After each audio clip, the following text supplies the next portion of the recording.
mãos, eu bato, bato palma, eu bato palmas. Eu estou aqui para tecer comentários a respeito da criança. Aí muita gente pode às vezes já, mas criança, né? Mas todos nós ainda temos dentro de nós esse pedacinho infantil.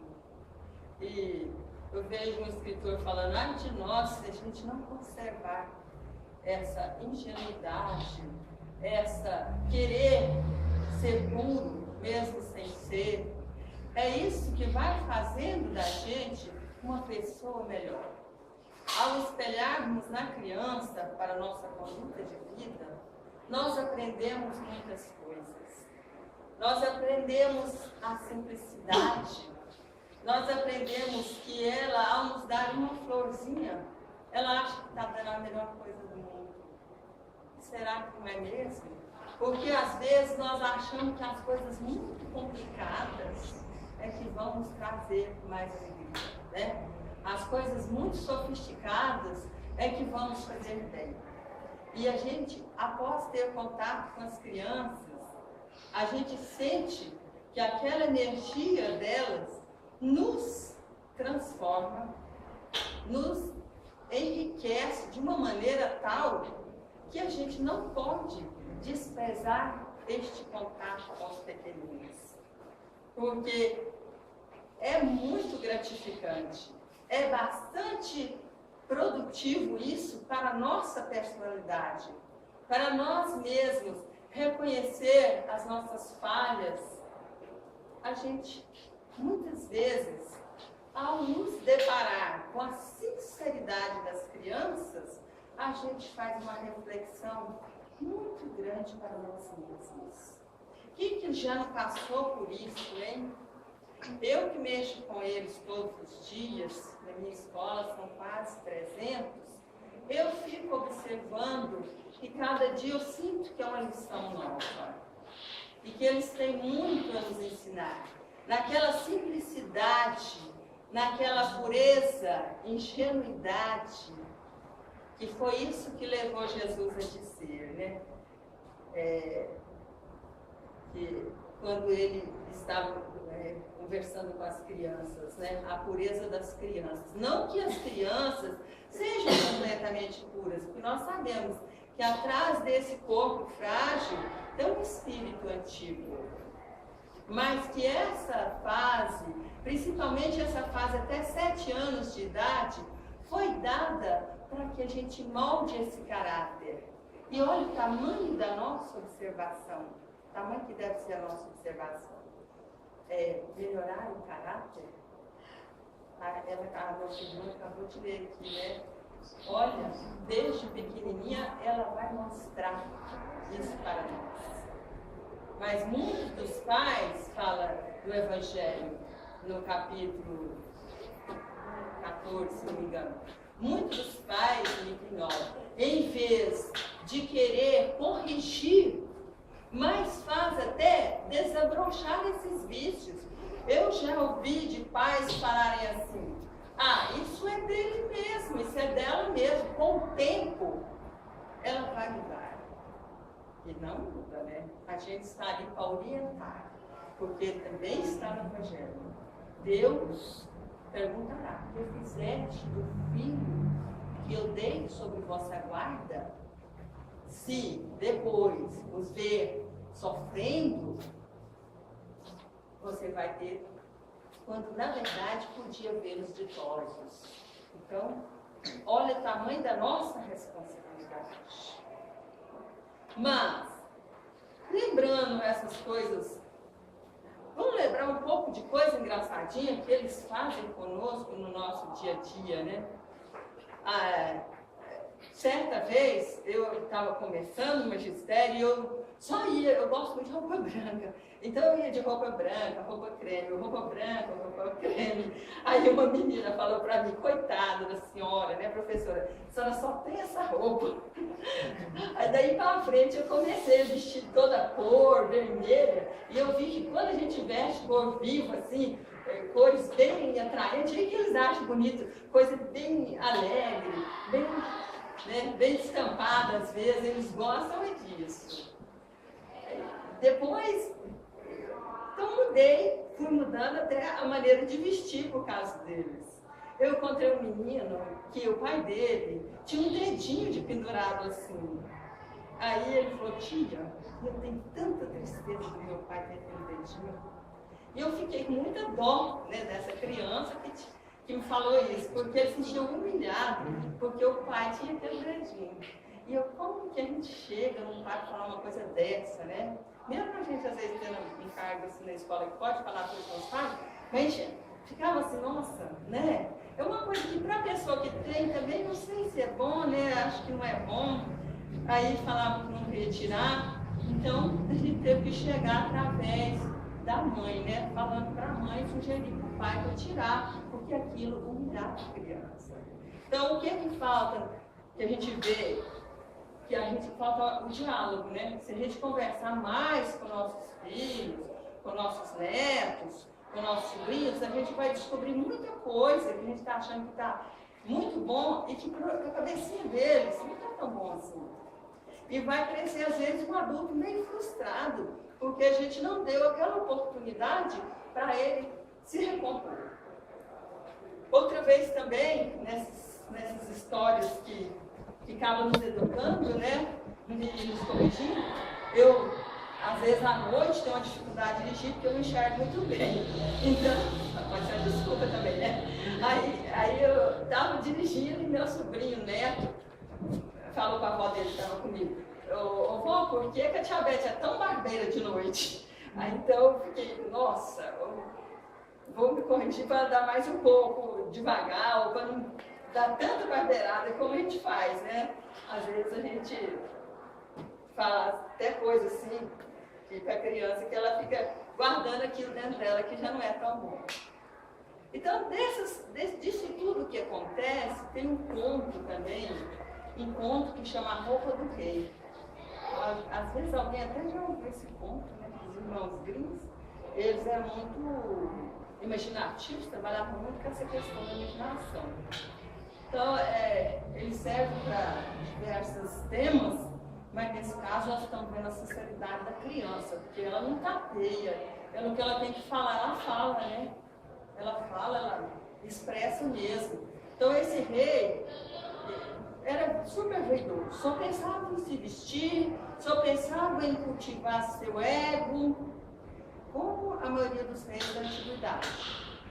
Aquela preocupação em roupas, e aquelas roupas muitíssimo luxuosas, que a gente sabe que tinha vários costureiros para servi-lo, e naquela ânsia de vestir muito bem, ficava sempre procurando algo novo. E tinha um acontecimento, que era um grande acontecimento naquela época, e ele não queria mais suas vestes, não se via mais, queria uma veste totalmente nova, e até aquela costureira que tinha, ele também falou que já estava meio enjoado dela, que queria uma coisa nova. Então, no seu palácio, apareceu 2 malandros, né? Pessoas assim, que sempre aparecia com coisa nova. Falou, olha, eu sei fazer um tecido que o senhor vai ficar a coisa mais linda desse mundo com essa roupa. Só que esse tecido, aí a outra, né? Um era homem, a outra era mulher. Era um casal. Aí a outra ficou assim, nossa, porque se não satisfazesse as vontades do rei, não saísse a contento, o que terminaria, né? Mortos mesmo, tá? 2 coisas assim. Ela ficou muitíssimo preocupada e ele falou, não, deixa que eu sei ajeitar tudo. Aí o rei, mas como que é isso? E ele começou com aquela lábia, né? Lábia, né? Que eles têm, começou o tecido esvoaçante, o quanto é longo, quem quiser ler, chama A Roupa do Rei. O tecido é como é tão tênue, é como as asas das borboletas, e ali ele começa a fazer comparação, o dourado é como o dourado dos raios do sol, e o rei, na vaidade que todos nós seres humanos temos, sentiu lá em cima, né? Sentiu lá nas alturas. Ai, eu quero essa roupa, mas o que é que gasta para fazer essa roupa? Ele falou, só tem um detalhe. Só as pessoas sábias enxergam esse tecido. Ele é invisível. Aí o rei, mas como? Ele falou, então o rei falou, então eu vou te dar todo o aparato para você. Mandou vir aquele tanto de joias, pérolas, né? Fios de ouro, aquele excesso que eles viviam nesse excesso, nessa abundância, enquanto os outros estão naquela dificuldade. Nisso, ele começa lá, instala-se lá no castelo, num cômodo, e começa a mexer no ar, nisso, fazendo de conta que estava tecendo, porque naquela época até os tecidos tinham que ser feitos à mão, fazia de conta. E o rei, naquela ansiedade, fala várias vezes a ansiedade dele, ele manda o seu ministro lá, porque ele acreditava que o ministro era uma pessoa muito inteligente. O ministro iria enxergar, porque ele falou, só as pessoas inteligentes, sábias, poderão enxergar. E o ministro chega lá e ele fala, eu vim ver a mão do rei o tecido, que será a roupa da majestade. Então ele mostra para ele fala, olha que lindo, e faz aquela ensinação. Veja, pode tocar, põe assim, não é lindo? E ele começa, ai meu Deus. Aí ele, mas se eu falar que eu não estou vendo, eu não sou sábio, pessoa. Eu não estou ocupando o cargo pelos meus. Eu sou um estúpido. Eles usavam umas palavras assim, até meio grosseiro. Eu sou um estúpido. Então eu tenho que guardar. São lindos, são lindos. Nisso veio as outras pessoas também admirando. É lindo, é lindo. E naquele dia tal, que o rei já não aguentava mais de tanta ansiedade, o traje chegou. Ele levou um manequim, só com a parte de cima, e ele falou, Sua Majestade, levou um susto, né, que eu não estava só vendo aquilo. O senhor não está vendo o seu traje? E ele pensou, agora, se eu falar que não estou vendo, eu não sou sábio para dirigir o povo. Estou vendo. Então, o senhor pode vestir, vai vestir o rei, só com cirola, né? E com aquele traje. E ele sai do povo para ser aclamado, e o povo começa, que traje mais lindo, que lindo, mas, né? Aquela crítica, mas que traje mais lindo. Ninguém nunca viu um traje tão lindo assim, era só cirola, né? E ele, mas uma criança no meio do povo falou, o rei está pelado. Aí todo mundo gritou, o rei está pelado, o rei está pelado. Todo mundo gritou. Aproveitou a sinceridade da criança para expor, porque eles não tinham coragem de expor.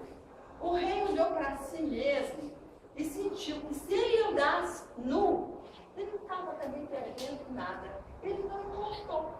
Aí ele fez pose mesmo. Já estou nu mesmo? Que se lasque. Então ficou nu mesmo. E o que aconteceu? Ele começou, não vou então punir o povo. Então, a partir daquela sinceridade daquela criança, ele começou a fazer uma reflexão na sua prática de governar. Monarquia, né, que chama.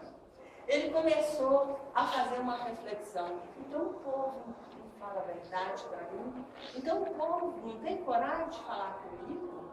Então, eu sou assim? E aquela reflexão profunda a partir daquilo que aquela criança teve coragem de dizer para ele. Daquele momento em diante, ele começou a mudar toda a sua maneira de dirigir o povo.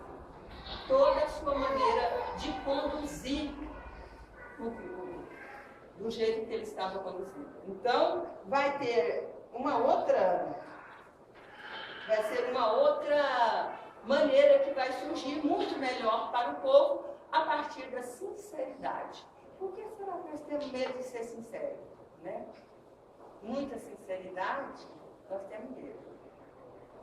E as pessoas também não gostam, porque a verdade demais ela fere. Então tem que ter um jeito delicado de falar, né? Tem que ter um jeito delicado.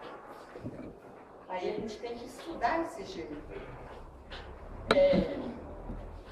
Para a criança, nós sabemos, falando sobre essas historinhas que traz tanta alegria, né, para nós, que traz tanta, que recarrega a nossa energia, essa coisa boa que a criança faz conosco, né, porque ela não tem essa malícia que nós já estamos impregnados dela. Um dia também, uma menina lá na pré-escola, ela falou assim: Chavete, vem aqui, eu vou te ensinar a fazer bebê. Aí eu já fiquei, nossa menina, o que é isso? Desorientada. E fala logo, mas aquela ansiedade que me deu, porque a gente já pensa pior. E ela sentou na mesa, pegou um lápis e desenhou logo um bebezinho, né? Então, assim, é a coisa mais simples, né? O que está na cabeça deles é a coisa mais simples. E nós é que temos a prevenção, às vezes, de achar que é uma coisa muito pior. Então, a gente tem que estudar, a estudar o comportamento da criança de uma maneira tal que a gente seja o melhor amigo dela, e para que o outro não venha a ser. Porque elas não gostam de gente muito assim, que só fala bondade também não. A criança gosta de ser assim, às vezes até, sabe, chamada a atenção com mais veemência, com mais energia. Eu já ouvi essa frase delas: não, aquela ali não faz nada, tem que falar com quem faz. Então, elas gostam dessa autoridade, do limite, elas gostam do limite. E elas sabem que das pessoas que dão esse limite. Então, a gente sabe também que existem aquelas pessoas que abusam dessa fragilidade da criança. De um jeito doentio, às vezes, né? Do jeito que hoje pede a denúncia mesmo, para que isso não cresça na nossa sociedade. Então, eu estive pesquisando com uma psicóloga, porque foi muito rápido a nossa conversa, que eu tive só 2 dias, só ontem mesmo para fazer. Eu estive falando com uma psicóloga que chama Aline Soares do Prado. E ela falou, eu perguntando para ela, como que a gente nota que uma criança, que ela mudou de atitude, quando ela está sendo, vamos dizer, assediada ou mesmo assediada por alguém, ou mesmo não precisa ser um assédio só sexual, pode ser qualquer transtorno que ela venha a ter. Então ela falou, é observação, porque cada criança é uma personalidade. Então ela vai mostrar uma mudança na personalidade. Ela pode, se ela é extrovertida, ela era extrovertida antes, ela pode ficar quieta, amuada, triste, calada. Isso é um ponto a observar. Alguma coisa de diferente aconteceu ali. Ela era muito dócil e depois ficou uma criança agressiva. De que maneira mais certa a gente pode fazer isso? Observar, não deixando que elas vejam que a gente está observando. Deixam elas que estejam brincando e você faz de conta que não está vendo. Naquelas brincadeiras, elas se revelam. Quando estão sozinhas, umas para as outras, segundo ela, elas falam muito mais verdade. Se entra um adulto, elas já mudam um pouco a história. Não é tão verdadeira. Então, observe as brincadeiras. Outra coisa, que ela disse, muito interessante, os desenhos. Vão fazer desenhos daquilo que ela está vivendo. Então, depois, explica esse desenho. Por que esse desenho dessa maneira aqui? Quem é que você fez aqui? Quem é essa pessoa? E há também, nesse comportamento da criança, ela pode apresentar de uma hora para outra um distúrbio alimentar, um excesso. Ela quer fazer um excesso de alimentação, ela quer dormir demais. O sono, às vezes, sobressaltado, leva aquele susto.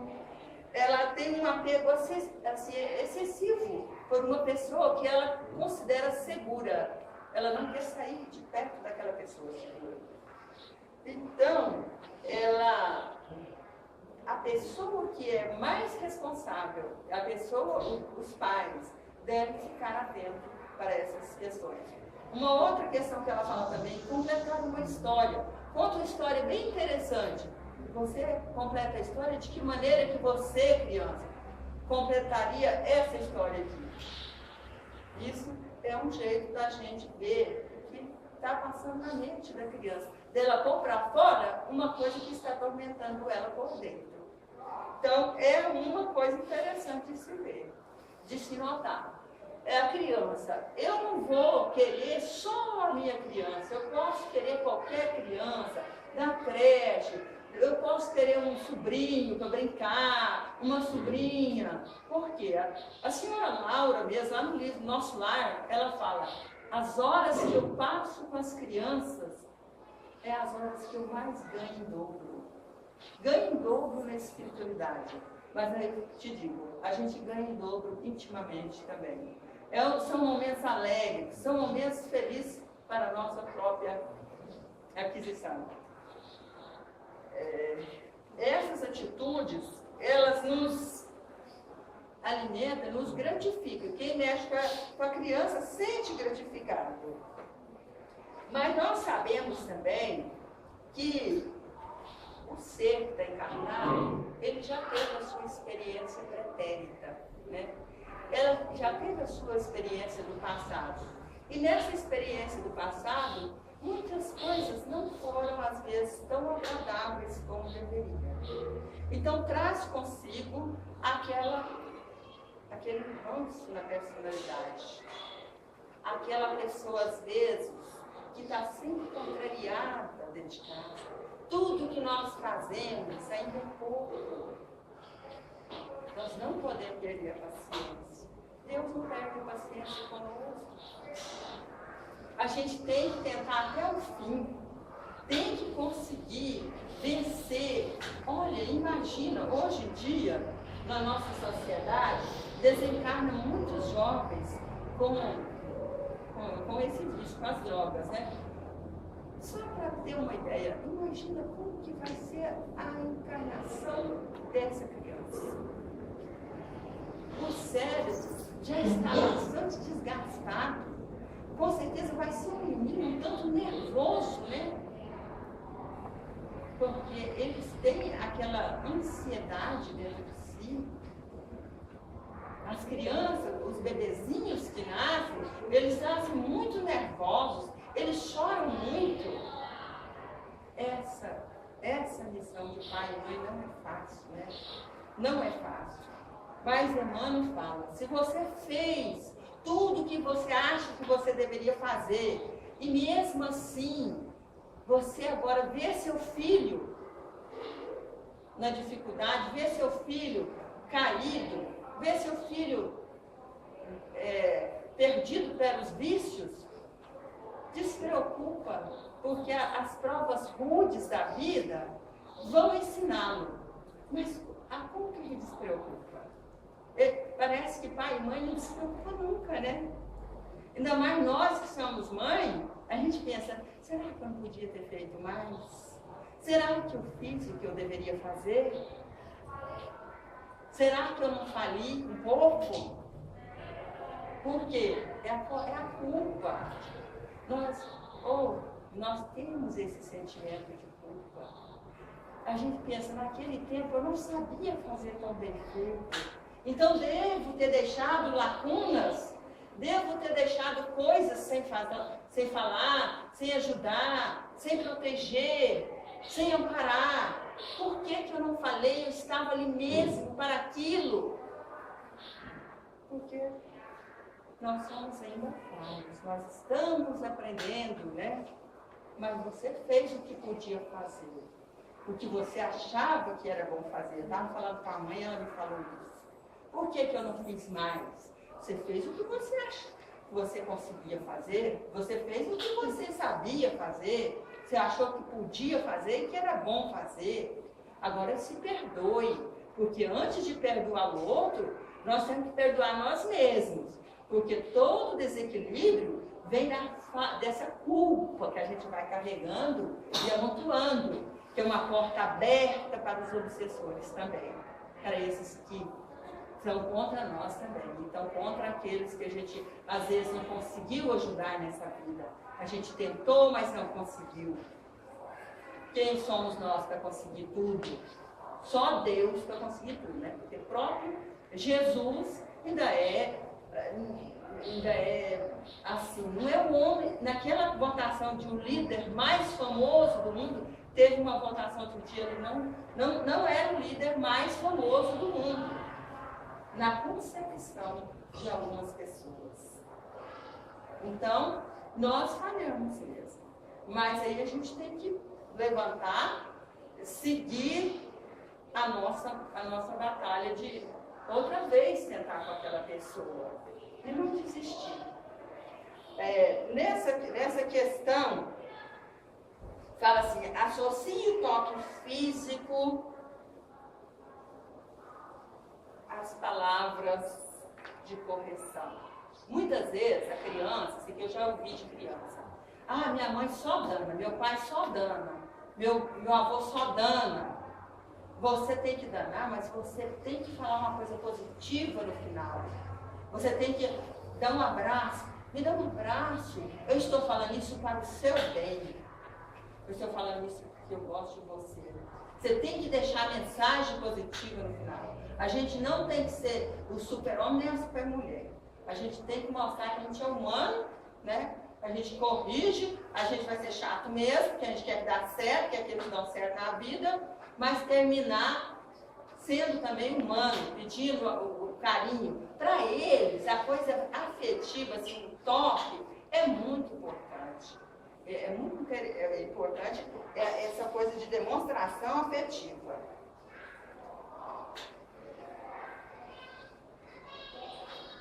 Outro princípio que fala, seja coerente na rotina, seja o exemplo, porque não existe palavras, as palavras convencem, né? Mas não existe, o que arrasta mesmo é um exemplo. Às vezes a pessoa fala, não veja, menino, não veja esse filme de terror. Ela até tem um exemplo assim. Mas aí ela está vendo o filme de terror, a mãe está vendo. E o filho, mas você está vendo esse filme de terror? Como que você não quer que eu veja esse filme de terror? Então seja coerente.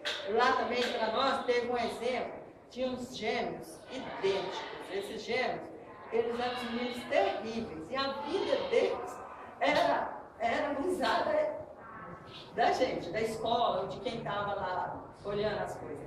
Às vezes era assim, às vezes a professora fazia chamada, um ou outro falava presente. Eles sempre trocavam, eles eram idênticos. Fulano, aquele outro que falava. Na hora da prova também a gente desconfiava que o outro fazia a prova com o outro e o outro fazia a prova com o outro. Aí tinha vezes que eles ficavam dias sem ir na escola, nem ir na escola. A gente ligava para a mãe. Nas escolas públicas é muito comum mais a mãe, né? A mãe tem mais a presença materna. Então a gente ligava, mamãe, os meninos não estão vindo. Aí ela ia lá, teve uma vez que eles, nossa, quando a gente olhou já tinha 8 dias. Meninos não estão vindo, para onde que vai? Não sei, sai de casa, fala que vai para a escola e né? Quando é fé, a mãe chegou, e a gente falava, nós somos 3 nessa sala, uma sala bastante comprida, e tinha uma outra coordenadora lá no fundo. E a gente falou ali com ela, e eles olhavam para o outro, eles são muito livres. Eles vão dar muito trabalho, porque são muito livres. Um protege o outro. Eles olhavam para o outro e ria. Olhavam para o outro e ria.